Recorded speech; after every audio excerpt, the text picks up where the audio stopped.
Happy Friday, everyone. And we welcome to another really amazing summit with Empower Talks. And as always, we have Lori A. McNeil opening up for us. So the title of this one is Sales Leaders. And honestly, the lineup today is amazing. And who better than Lori A. McNeil to open for us? Like, she is one of the strongest sales leaders I've ever met. So, you know what? Get your pens ready and get a whole journal because one piece of paper isn't going to do it for this lady here. She's going to be speaking for quite some time. You may end up writing a short book, and if you need to publish it, I'm a publisher. So, hey, I got to get myself in there sometimes. So too. Anyways, with that, I will stay quiet and I will let you listen to Lori A. McNeil. Lori, take it away. Thank you so much, Marianne, for having me. I love opening up for your summits, and I'm so honored to get to do so every month. And yes, you have an amazing lineup today, and you always do. So I'm so honored to be among the lineup that you bring to the stage every single month. And I love how every single month we have a completely different theme. So thank you so much for having me back. It's always an honor to be here. I am traveling, and so I am in a funky location with some funky lighting, but we're going to go ahead and move forward and make it work and have this be an amazing event and start to an amazing day. I am Lori McNeil of Lori McNeil International, and yes, I do travel international. I actually just got an email yesterday asking me to speak in Norway. So I'm pretty excited about that. It looks like I'll be going to Finland, to Norway, and to Wow. basically a tour around the Baltic. So I'm pretty excited about that. I'll be going to 7 different countries in 2 weeks. In a 2 week time span, not in 2 weeks, but in a 2 week time span. So I am international on a regular basis, and I absolutely love it. And wouldn't have it any other way. I love helping entrepreneurs just like you get from wherever you are to where you want to be. And I truly, truly mean that. That is the desire of my heart. That's what kickstarts me every single day and gets me out of bed in the morning. You know, we talk about your why. Why do you love to do what you do? And that's truly why I love doing what I do. The world needs more entrepreneurs to stand in their values, stand in their truth, and speak and teach in ways that other people in the world need to hear. So I love doing that. And sales is a part of that. You know, there's a lot of different mindsets around sales. And of course, this is the theme of today. So I'm going to be weaving that into everything that I talk about, whether you've heard me speak before or not speak before. We're going to be putting a sales emphasis on different aspects of what I'm going to be teaching you quickly. So Marianne is right. Definitely take a lot of notes because I tend to be a little bit of a fire hose, but I try to slow down from time to time. So I am an international business strategist. I do have certain areas of emphasis that I focus on when I help businesses and entrepreneurs create, scale, and grow. And a couple of those are marketing, branding, media, course development, course design, speaking, selling from stage. There's a few different areas that I know in all of my years of being an entrepreneur that set the stage for that foundation of building your business and getting your message out there. And I know that branding, media, marketing, various aspects of program development, courses, staging, there's some things that absolutely make a difference when you know how to put the right elements in place in order to really have that greater impact in the world that you're after. So I talk about those things a lot, but as an international business strategist, I talk about a lot of things beyond that as far as what you need to get from wherever you are to where you want to be. So let's back up for just a minute and talk a little bit about your messaging. I talk to people every single day that have a lot of the same struggles. It doesn't matter what country you're in, it doesn't matter what industry you're in, it doesn't matter what you're trying to do. There are some similarities and threads that go across pretty much everybody that I talk to. And most people struggle with sales. Not everybody, but a lot of people do. It doesn't matter if you are a solo entrepreneur, it doesn't matter if you're a big corporation. People are always trying to brainstorm how they hone in on their messaging, how they reach their target audience, and how that converts to sales. These are conversations that big teams and corporations are always trying to make sure that they're dialed in on. So if you are an entrepreneur, a solo entrepreneur watching this, and this is an area that you are struggling with and you've been grinding and working so hard and doing all the things and you're not converting and you're not reaching your target audience, I want you to tune in to what I'm about to share, and I want you to stay tuned in for the rest of the day because there's some rock stars that are going to share some amazing tools and tips with you. So let's talk about your messaging for just the next few minutes. There are so many of you that are so heart-centered that have passion for wanting to help, for wanting to add value, for wanting to impact the world. And this is the problem. There's usually one of two things. When your sales, when your messaging, when your posts, when your emails, when your CTAs, when your offers are not converting, it's usually a messaging problem or a branding problem. Branding gets them in the door, or sorry, marketing gets them in the door, branding keeps them coming back. So if you have people that are maybe downloading your freebie, or they're booking a call with you, or they're maybe taking some kind of action, because you have to, in order to really get to that conversion, you have to have people, you have to have know, like, and trust as part of the equation. We've all heard that. Most of us have heard that. So if they're interested in you and they're interested and curious enough to click the button, book the call, download, the freebie, whatever that is, then you have their attention, right? That means some of your marketing has worked to a certain point. If they buy from you, then it's up to your branding to actually keep them coming back, to keep them interested. We hear a lot in the marketing space that, you have to experience something around 7 times. You have to hear it, you have to see it, you have to, touch it, smell it, experience it in certain ways before people really remember. So you need to build a brand that's actually memorable so that people can associate you with what your brand represents, who you are, who you serve, the problem that you solve. So when you have the right messaging in place, they will take that next step to actually get to the conversion. Well, how do you do that? They might be interested in who you are. You might resonate with them, their messaging, your personality, pieces of your offer, even if you haven't spoken with them yet. But it's not necessarily converting. Maybe they're downloading the thing, maybe they've booked the call, but they're like, oh, I'm not really sure, those kind of things. Then you need to hone in on your overall core messaging because your messaging hasn't hit the pain point enough. So a lot in entrepreneurship, we talk about, getting to the emotional connection and hitting that pain point. And what you need to understand is that there's psychology involved in how you're actually reaching that ideal client and customer.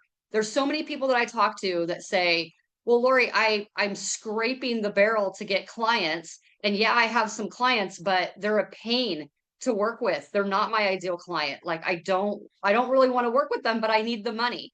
That is a messaging problem. That's a mix of a little bit of a branding problem, but in that scenario, that's usually a messaging problem because your messages are not hitting your ideal client and customer. They're maybe solving a problem for somebody potentially, but they're not necessarily hitting the person that you want to work with, that resonates with you, that makes the interaction and the working relationship super smooth, super easy, and super fun. Who wants to actually work with people that are draining, that are stressful, that maybe don't pay you on time? These are all things that I hear. And that's because you're not hitting your ideal client and customer. When you start to have problems, you need to take a deeper look into what's actually creating that problem beyond the thinking of, oh, that client's just being a pain in the butt, or they're being difficult, or whatever it is. There's usually more of an issue than that needs to be solved on your end. How are you reaching your ideal client and customer? Well, in order to have the right messaging in place to reach that ideal client and customer, you have to back up and do a little bit of internal work and a little bit of deeper dive into understanding who you are, who you serve, the problem that you solve, and all of the different messaging that goes along with how you are showing up. what do your graphics look like? What's your branding look like? Do they actually portray the messaging that needs to be in place in order for people to really understand you so that they can get to that like, know, and trust factor? So there's all these things that have to be connected. Now, you might be thinking, well, Lori, that seems like a lot of work. It does take work. There's not a magic pill. Even in the world of AI right now, which is doing incredible things, and I'm not against, you still have to understand what it is that you are doing and why you are doing it. You can't necessarily just expect everything to be plugged into a machine and then have a disconnect when they talk to you or when they experience you on stage or when they hear a podcast or whatever it is. There cannot be a disconnect between what they see online and how they experience you in other ways. They will start to not trust you, and that will push you out of integrity, which is a huge part of leadership. You cannot be a leader. You cannot lead people. You cannot say that you are this influential leader if you are out of integrity. So I want you to think about how you're using AI, how you even think about AI. And the reason I'm bringing this up is because, and again, I'm not against AI, but there's a lot of stuff that I'm seeing going on right now where people think that it's almost the magic pill. AI is not going to replace you. You still have to be you. You still have to show up in the world in the way that the people need. You might be able to use AI to create certain assets and to create systems, and that's great. But how is your potential client and customer going to feel if they see you on stage, hear you on a podcast, get on a call with you, and they're like, well, that doesn't seem like who I thought they would be at all. Like, you don't want people to think that.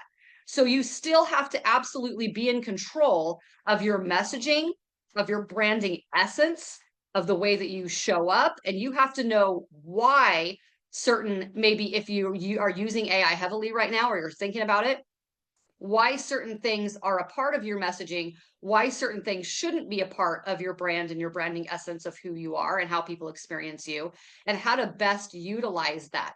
It will affect your sales if you're not paying attention. So don't think that AI is just going to be this magic pill that's going to do everything for you, this magic system, this wave your wand thing. It can do a lot of things, don't get me wrong, but you have to understand how to best use it for you.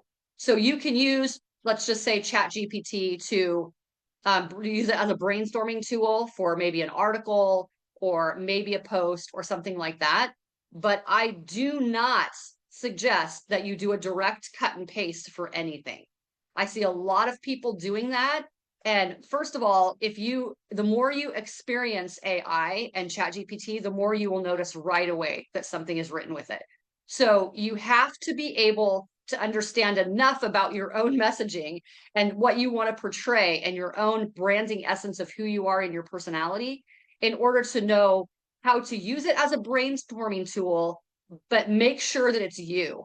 Make sure it's not just rock solid information, because of course you're going to get some great information when you do that, but it's got to sound like you. It's got to feel like you. It's got to create that branding essence, that tone. If it's something that's just, flat text and maybe some photos. Even with a PowerPoint presentation, I see people doing this. It's amazing what you can do with AI, but the PowerPoint presentation, the essence of it might not even match who you are on stage. Right. So there's this disconnect between what they're seeing on a screen, on a PowerPoint, let's just say, and what they're experiencing and you and how they're experiencing you when you're on stage or when they're listening to you. I see a lot of things happening right now. It will affect your sales. So dig into the AI, dig into ChatGPT, practice it, work with it, learn it, because it's here to stay. But I want you to understand how you need to use it, not how somebody else is using it. Somebody else may be getting great success with it. Who they are is totally different. Their avatar might be slightly different. How they show up in the world is going to be different. Their offer might be different. There's so many differences that you can't take what somebody else is doing and think that you're going to do exactly the same thing because it's a system, because it's AI, because it's, computer, and it's going to just magically work for you. These are mindset mistakes and thinking mistakes and action deliverable mistakes that I am seeing happening all over right now. So If you've listened to me speak on Marianne's platforms before, you know that I always bring you the most cutting edge challenges, issues, problems that I see that people are having in between every 30-day segment of when I speak and open for these events. So I'm bringing this to you because it's not only in the last 30 days, but it's become a huge, huge challenge for a lot of people. And there's a lot of people right now trying to figure out how to best use ChatGPT and how to best use AI and what that looks like and the avatars and all of those things. You need to find out what works for you, because it could be the thing that helps you and actually aids you in making a ton of money, or it could be the thing that's actually keeping you from converting your sales if there's a major disconnect because of a lack of integrity that way, because they're experiencing you in different ways. You have to have the consistency. The consistency is the secret sauce. It's the formula to get to that like, know, and trust. So when they're not feeling like there's consistency and that you're kind of two different people, that's going to affect your integrity. It's going to affect the consistency. It's going to affect the way that they trust you in what you're doing. And it's going to seem too confusing, too piecemealed, with your messaging and with your branding and with your marketing. So there's a lot of challenge, how you can dig into it, how you can learn about it, and how you can best use it and what works for you. And it may be one specific way that you use AI, and maybe you don't use AI in other aspects of your business. There's nothing wrong with that. Find out what you need and what works for you, and then have that be a part of your overall strategy. Don't think, oh, I've got to integrate absolutely everything in every way and like almost restructure my business. You don't have to. Maybe for some that's more appropriate for your line of business or what you're trying to do, but not necessarily for everybody. If you want to just have it help you with social media, if you want to have it help you with writing articles, if there's a specific things, great. Just make sure that the branding essence of who you are and your tone of voice and your messaging matches everything that you're doing. You don't want to do a direct cut and paste. You want to make sure that you're putting in certain language, certain words, certain phrasing in your own tone of voice, in your own way that it's being written, so that it sounds like you, it feels like you. There's that continuity across how they're experiencing you. And that may seem like a no-brainer, but you guys, I'm seeing so many things. And it's all happening under the umbrella of saving time. I'm just going to type it in here and then cut and paste it, and whatever project I need done is going to be done. And that's not what you want to do. So when you talk about backing up and building that foundation from the ground up so that you're not having to backfill and backtrack and rebuild, these are things that you have to pay attention to now. You should incorporate AI in some way, even if it's only as a brainstorming tool. There's nothing wrong with that, but you should learn it. You should get to know it. But when you learn it from a foundational perspective from the ground up, I want you to learn it right. I want you to integrate it correctly.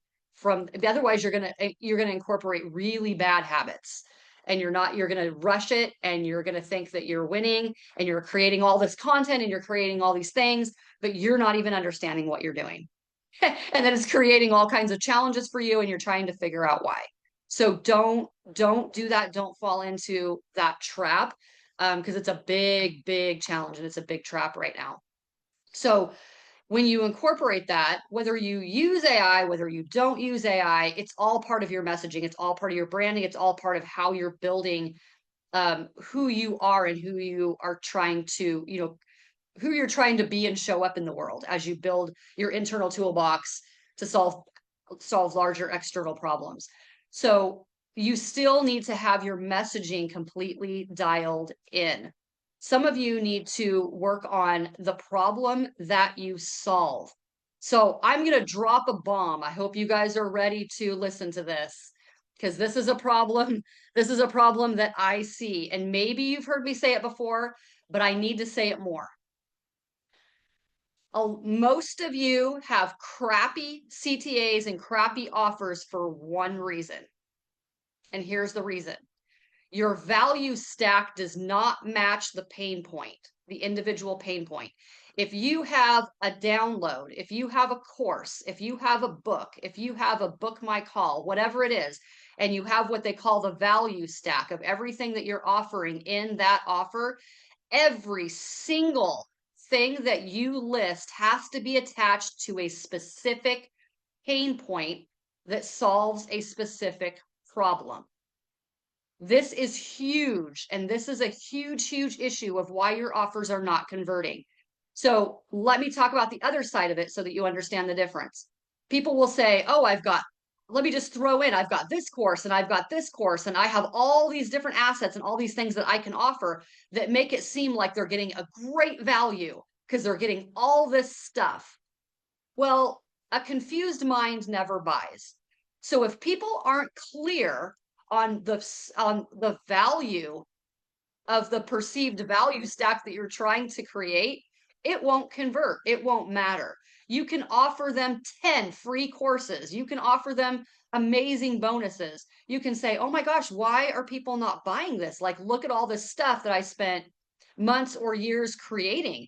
And I sell each one of these things for $497 or $997 or $1,500 or whatever the individual price point might be for each of those things in your value stack. It won't matter if it doesn't make sense.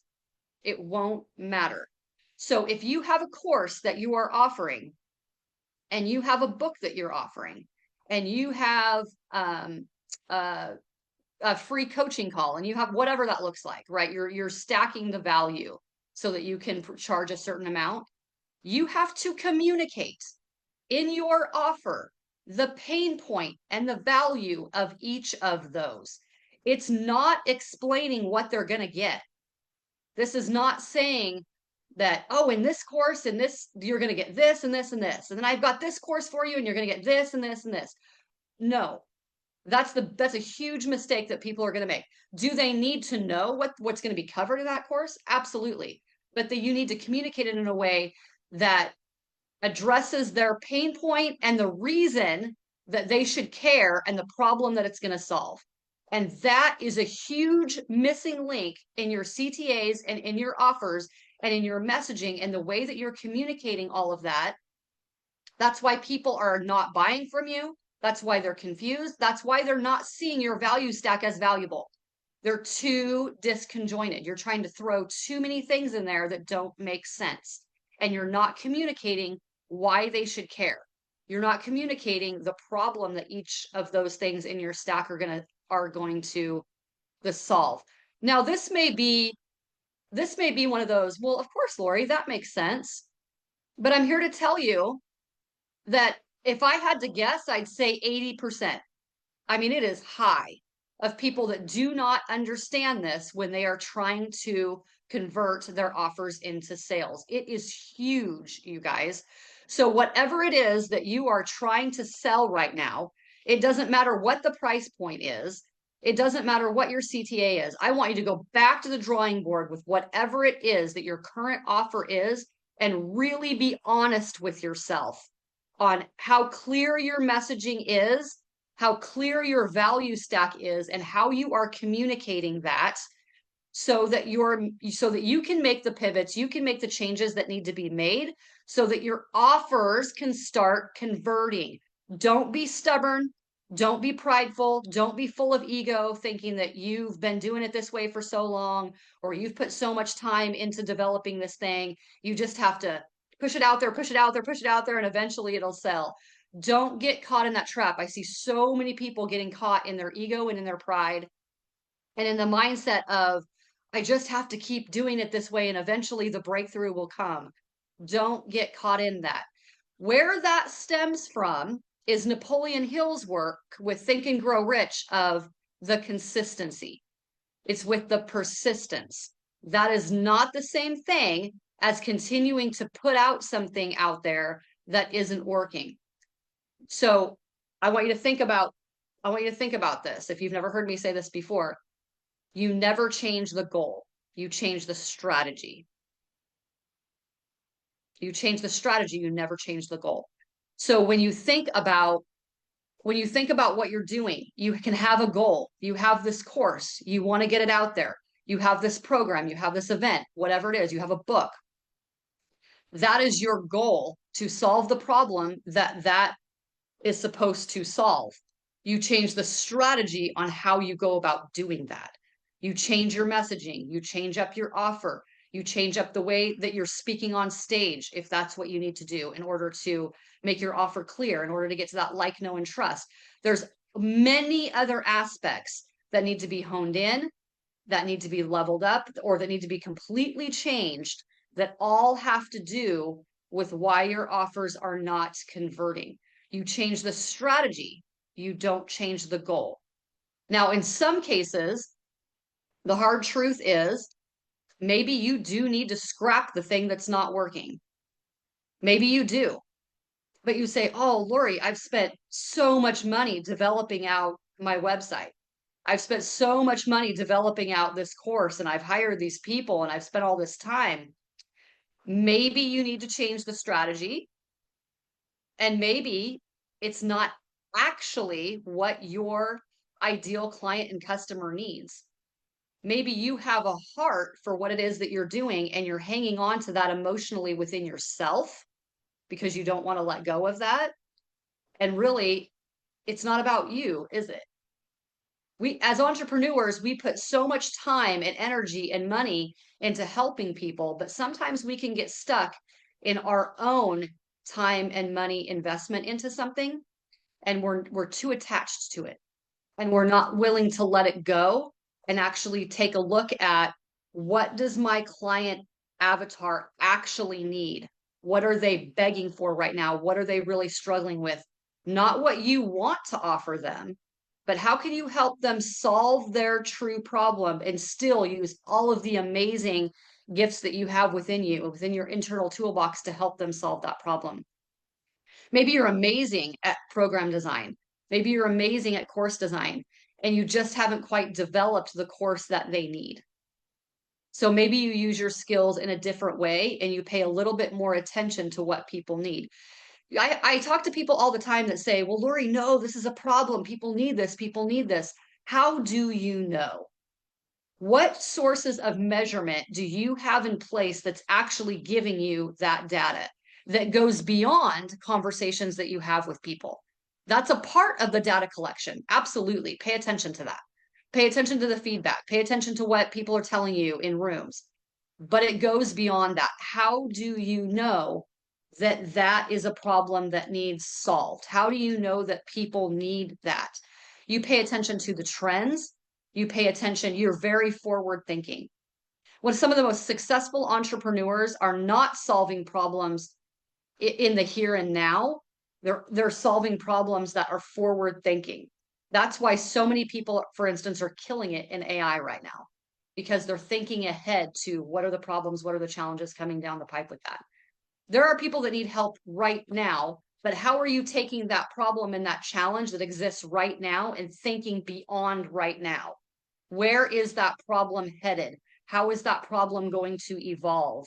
How can you stay ahead of the curve and offer the solution to the problem that's coming?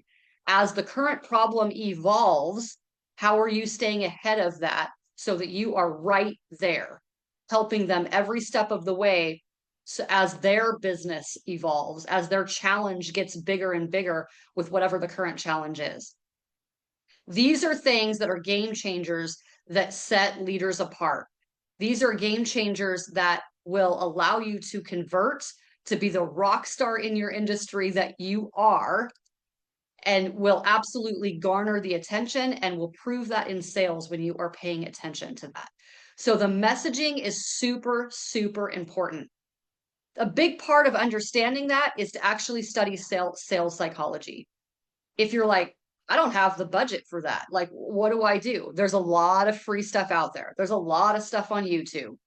There's going to be a lot of information that you can start with right now as you build and as you get a bigger fund, as you get more funds to be able to invest in this area. I use psychology and cognitive neuroscience in everything that I do. It is a huge, huge part of sales. You have to understand how to communicate with your ideal client and customer. You may have it locked in. You may say, I know who my ideal client and customer is, but you're not understanding how to communicate your message. You're not understanding how to communicate your offer. You're not understanding how to close that deal. There's everything within that process, even when you've identified your ideal client and customer that you don't know how to actually convert it. So there's all these different pieces that you have to pay attention to. And I want to implore you to do a deeper dive into the study of sales psychology. Now, if you've heard me talk about branding and marketing specifically before, you know that I use psychology a lot. I talk about the psychology of color. I talk about how to use color to get to the emotion that helps you identify your ideal client and customer, that helps in that whole sales process. But there's another aspect of it too that you use in your business that's actually about making the sale and converting in that and what that looks like. And then the whole process of once they've worked with you, once they've experienced you, once you're in, the other part of that is not keeping your clients, right? So how do you actually maintain working with them at the experience level to where they don't go, oh, what she got me, she sold me, she hooked me, and then she dropped me and she flaked out and she wasn't who I thought she was, or he he or she was, whatever that might look like. There's challenges all along the way. The reason I bring this up is that's what strong leaders full of integrity do. They are with their client every step of the way, and it's not just about the sale. It's truly about solving the problem and helping them. That goes beyond just the messaging that it took to make the sale. Are you actually backing that up? Are you proving that? Is there meat behind what they just bought? But here's the other aspect of why that's important in sales.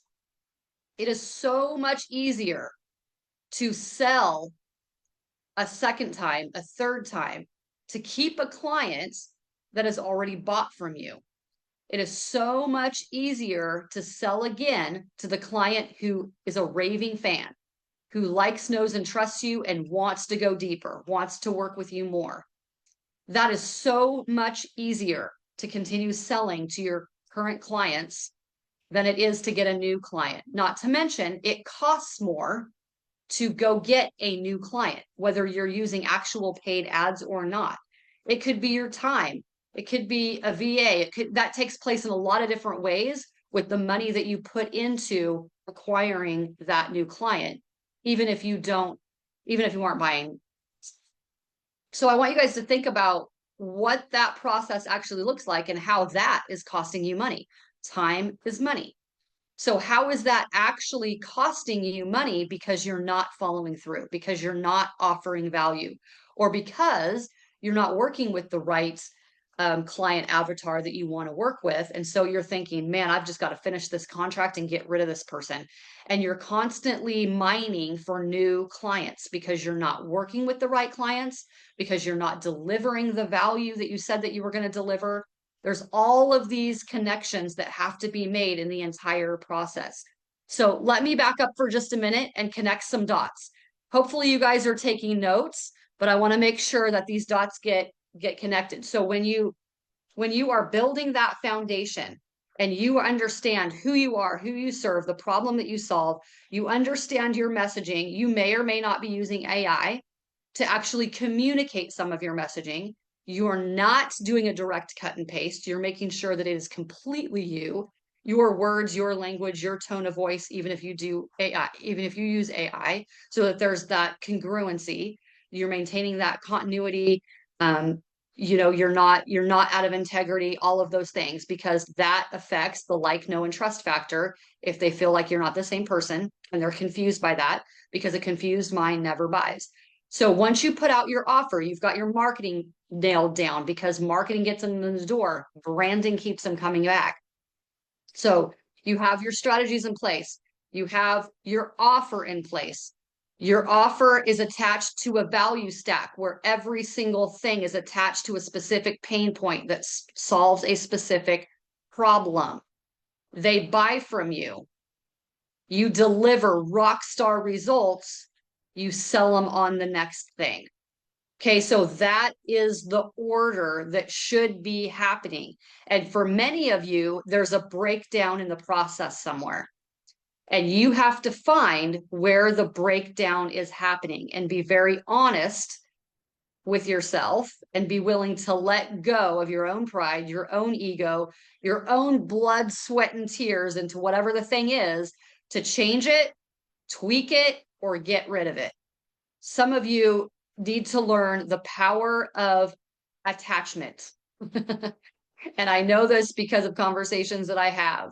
Do not be attached to the thing. Now, Lori, are you saying don't be super passionate and go in and drive with persistence? No, because what I said a few minutes ago should be the eye-opening thing, which is you never change the goal, you change the strategy. So don't get confused in what it is that I am sharing with you. Your passion and your drive and your goals are in you for a reason. You are uniquely qualified to do exactly what it is that you are designed and created to do. Do not let go of your passion. Don't let anyone tell you that you're crazy for thinking the things that you're thinking or doing the things that you're doing. We all know it's the crazy ones that change the world. We can take a look back in history, and that's been proven over and over and over. Don't ever let go of the thing that's driving you, that's deep inside you, that you have a passion for. Don't ever let go of that, but be very open and clear-minded to the idea that you might have to get there in a different way than you've ever thought of. Be very forward thinking as a leader. It will allow you to stand out in your industry, and it will allow you to actually make more sales when you do that, because you're thinking ahead to what's the problem now, what's it going to be, where's it headed. And those are the people that are absolutely killing it and have always done so in history. They're thinking ahead to solving future problems, not just here and now. And I want you to think about it in these terms. How many of you buy a new cell phone, buy a new computer, buy a new piece of technology, and you've heard or experienced that it's already pretty much outdated by the time you actually buy it? They're already working on the next latest and greatest and biggest thing that's going to be out next month or, in a week or next year, or whatever it is. Think about it in the same way. Whatever problems that you're solving right now, there's the foundation of those that will be there, but they will evolve into a new problem. That's why technology has advanced so quickly in the last 20 years, because the people that are developing those types of things for us, they're solving future problems. They're not focused necessarily on the here and now. They're solving the future problem. So as entrepreneurs, how are you solving the future problems? How are you paying attention to the trends of where things are going in your industry? And how can you position yourself to be ready for that? That is huge. Wherever it is that you are, you could be in the house cleaning business. You can be in a course development. You can be speaking on stage. There's trends shifting right now with that.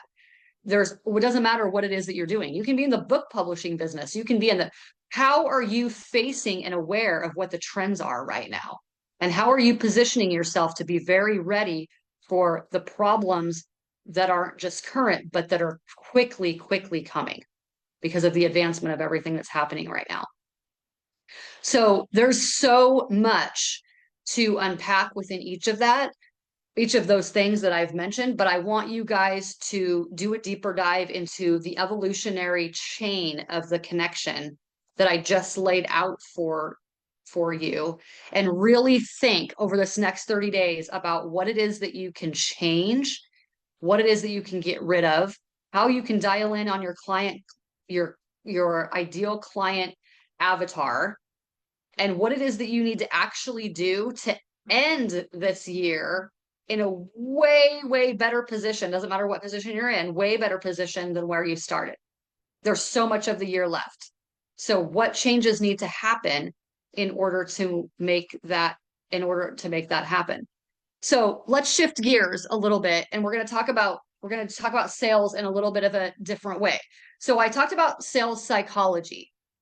There's a huge part of that you guys need to learn in order to understand how that works and how to communicate the pain point and the problem that you solve within that. There's a lot of mindset shifts that need to happen in order to communicate what it is that you're trying to communicate. So, and I know this because people will try to sell to me, right? So I'm experiencing it on the other end because people will say, oh, I really want you to be a part of XYZ, right? And so then I have a conversation with them and they're not using the right language when I'm talking to them. Their mindset isn't in the right place. It's all about, well, maybe, sort of, kind of, I'm hoping, does this sound good to you? There's all these things. In sales, you want to get to the yes. You don't want to give them too much information to actually think about. So here's the trick. People will say, oh, I need more information. I need more information. Will you email me information? No, you don't need more information. That means that you haven't done a good job actually getting to the message and the pain point that's going to solve their problem. People don't need more information. They already know, for the most part, what their biggest challenges are right now today, what their biggest interests are for the next 30 days, 6 months till the end of the year. You want to speak on more stages? That might be their focus. You want to publish a book? That might be their focus. They don't need more information. They need more clarity in what it is that you offer and how you're going to solve their problem. Sometimes we get so wrapped up in flooding people with the information that we think if I give them all this information, it's going to wow them. And they're going to say, oh my gosh, how can I resist? This is a no-brainer, right? This is the mistake that people make in the value stack when they make a post or when they build their funnels or when they speak from stage. It's not about more information.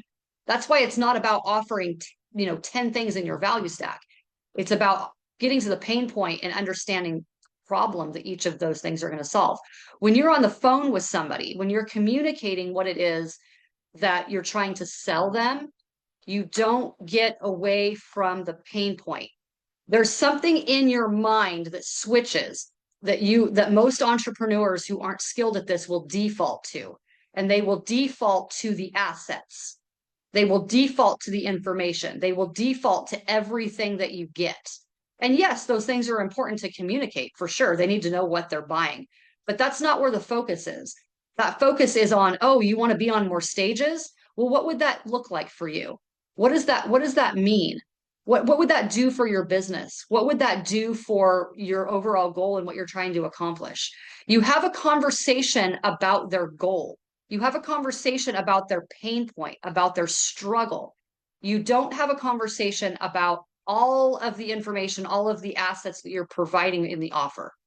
You communicate that so that they understand, okay, they're getting video, they're getting photos, they need to understand what they're buying, but you don't camp there. And this is a conversation, and this is part of the messaging problem that so many of you are struggling with when you're trying to make sales. It's not any different if it's a social media post, if it's an email, or if it's a conversation, or if it's something that someone's hearing you from stage. You're focused on solving the problem. You're focused on the emotion. You are not focused on the details of the assets and everything that they get. So I want you to think about it in this way. And I don't even know if these still exist, but way back in the day when Kirby vacuum salespeople went door to door, they would say the biggest reason why they wanted to do in-home demonstrations was so that you could see the problem that was being solved.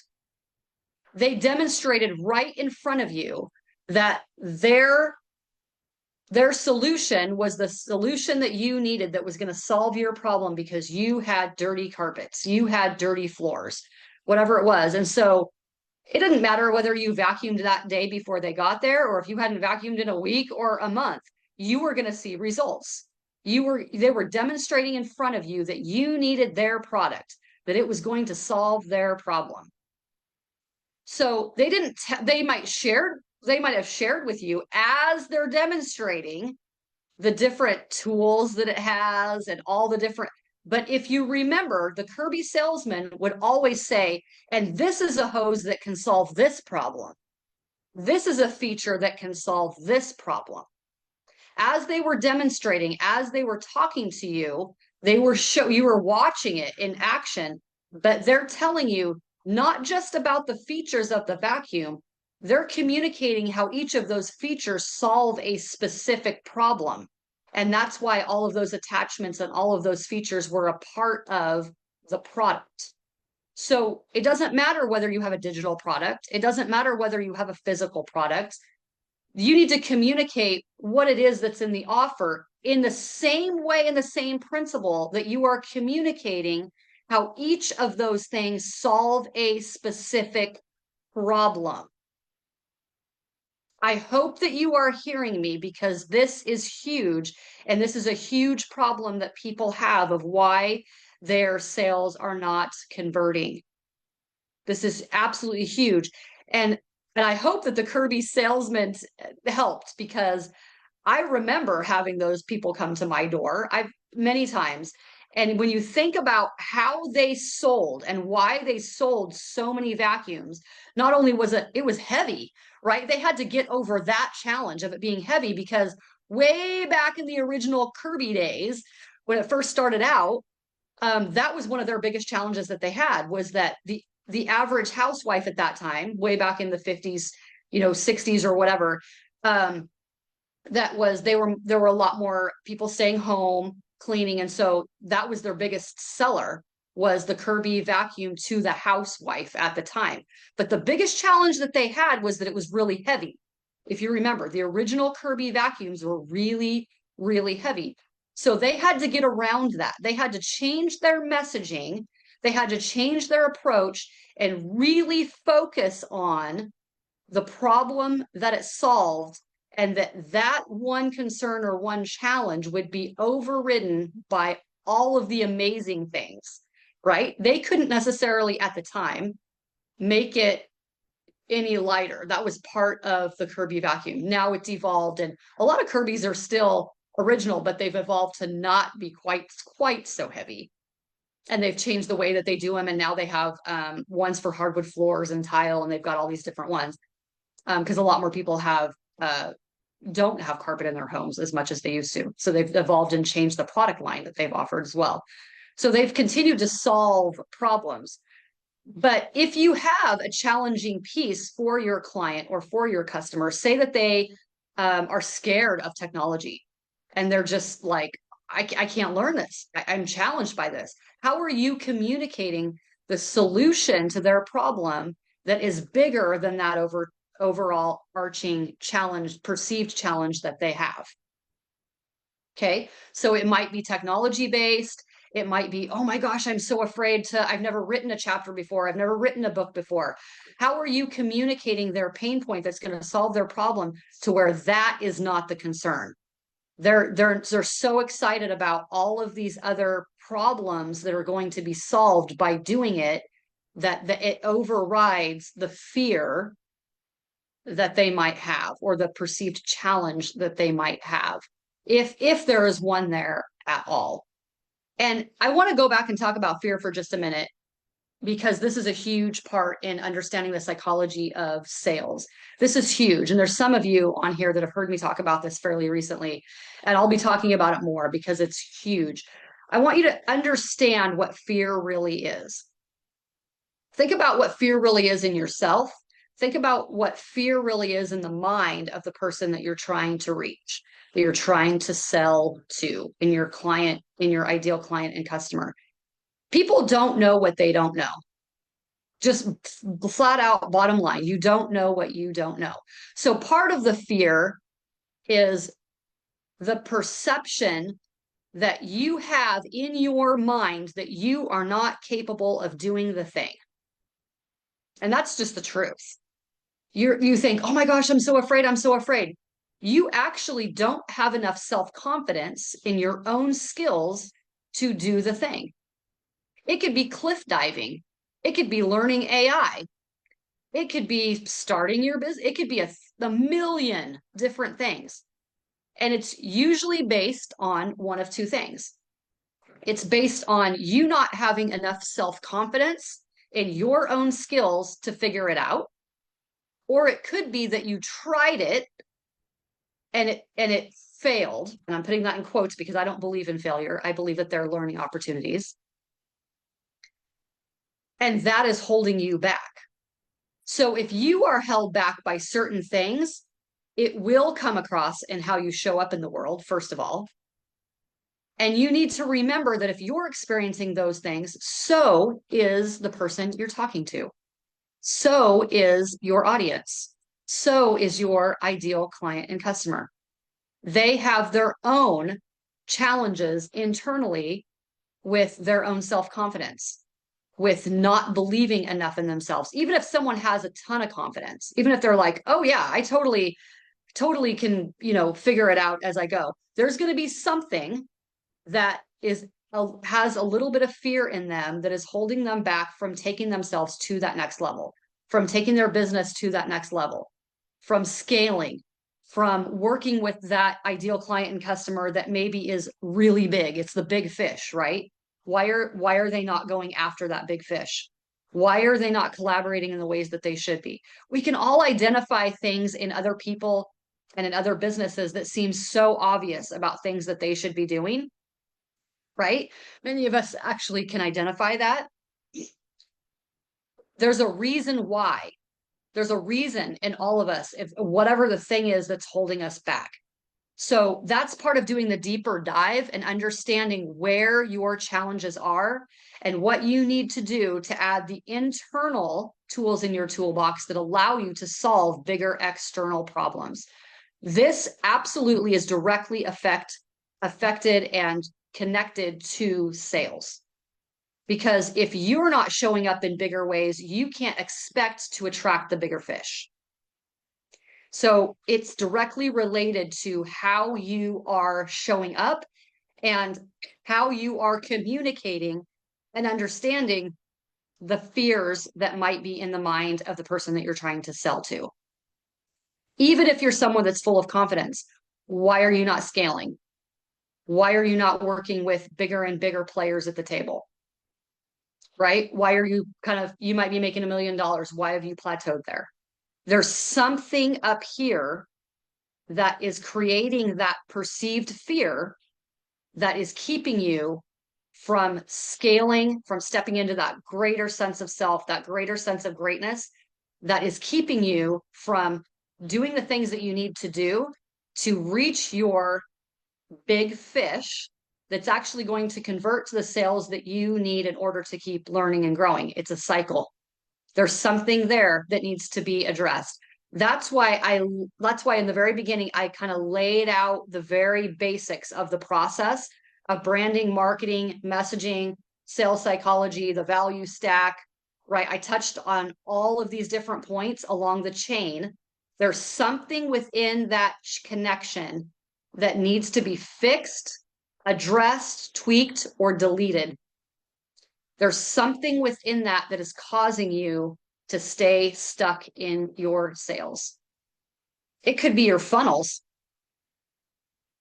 It could be your social media. It could be you.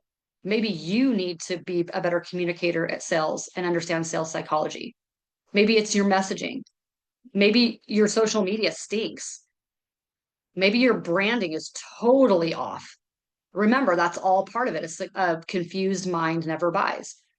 You can't show up as a chaotic mess and have that disconnect between it all over the place and expect people to like, know, and trust you and buy from you that you are the person that's going to solve their problem. If you're showing up like a chaotic mess and you're saying, oh, I'm all about branding and media and whatever, I can get you on stages, but you're not good on stage, right? Or you don't know, you're not in alignment with all these other pieces, they're going to be like, how can you help me? You seem like you're a mess. You know what I mean? These are very simple, but they're very real. So there's all these different things within the chain that you have to pay attention to, and you have to let ego and pride not even be in the picture and be very aware of how it is that you're showing up with your own mindset so that you can fix the problem, so that you can show up in bigger ways to help solve the bigger problems. You can't solve bigger problems if you can't fix your own problems. right? A lot of people are doing things thinking that they're just sweeping it under the rug and they'll figure it out as they go. To some extent, yeah, we don't know what we don't know. So we figure things out as we go. But you can't just be out of integrity, not be the rock star leader that you need to be, constantly be adding to your internal tools in order to really continue to evaluate, and make the changes that you need to change to make. And so many people are like, oh, I'll figure it out later. I don't have time. I don't have time. I just need to sell my thing. I need the cash flow in order to, level up. That's not the way you do business, my friends. That's not it at all. You are going to think about the tortoise and the hare.